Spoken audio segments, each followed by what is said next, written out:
J'ai un ami qui vend sa maison, Jamy, et tu sais que depuis 2011, tous les biens immobiliers en vente ou en location doivent afficher leur diagnostic de performance énergétique, le DPE. C'est d'ailleurs cette information qui indique la performance énergétique du bâtiment, ce qui peut être un atout lors de la transaction. Le problème, c'est qu'ici, la maison est en classe E, ce qui signifie que sa consommation d'énergie annuelle est plutôt élevée.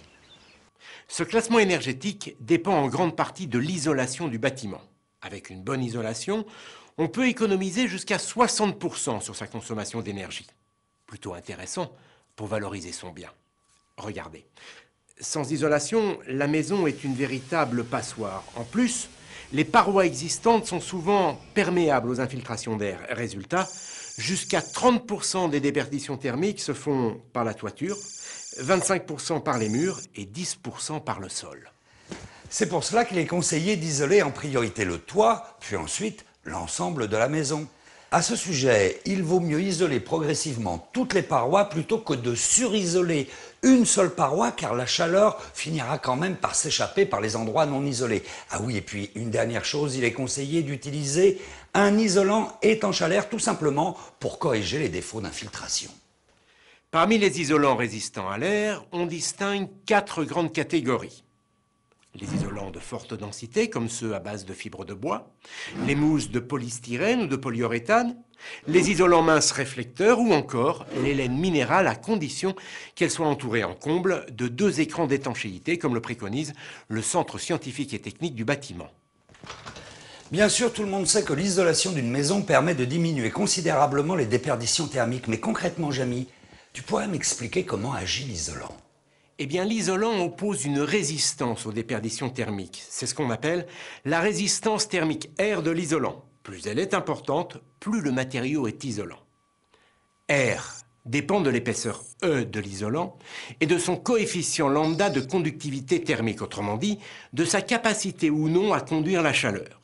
Si on compare 2 isolants de même épaisseur, eh bien c'est celui qui a le plus petit coefficient lambda qui a la résistance thermique R la plus grande. Et si on compare 2 isolants de même coefficient lambda, eh bien c'est celui qui est le plus épais qui a la résistance thermique la plus grande.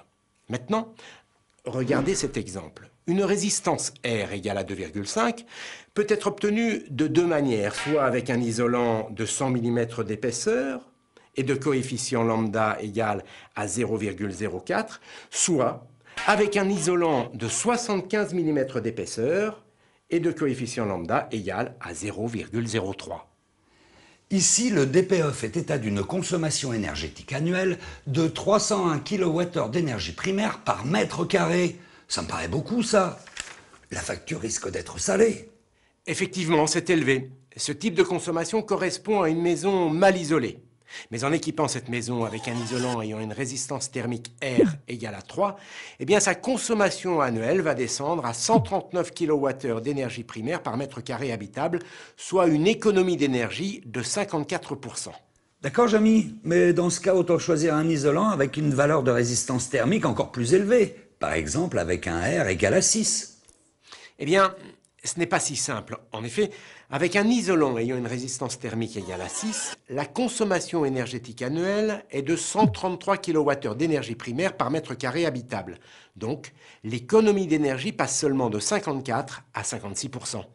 Ah d'accord, du coup un isolant avec un R égal à 6 ne permet pas de faire 2 fois plus d'économie qu'un isolant avec un R égal à 3. Ah oui, mais comment tu expliques ça ? En fait, contrairement à ce que l'on pense, les économies d'énergie ne sont pas proportionnelles à l'augmentation de la résistance thermique.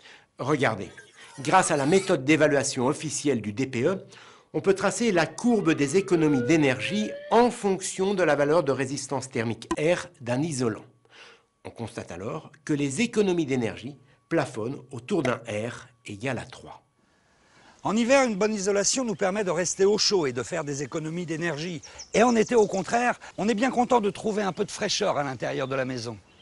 C'est pour cette raison qu'il faut choisir un isolant qui non seulement empêche la chaleur de s'échapper pendant l'hiver, mais qui l'été l'empêche de pénétrer dans la maison, ce qui évite de recourir à la climatisation qui, vous le savez, est très énergivore.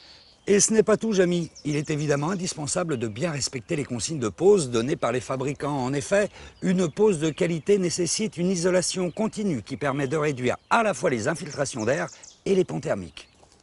En résumé, pour bien isoler, il faut ne pas surisoler, isoler progressivement toutes les parois, la toiture en priorité, utiliser un isolant étanche à l'air et respecter les prescriptions de pose pour assurer une bonne qualité de mise en œuvre.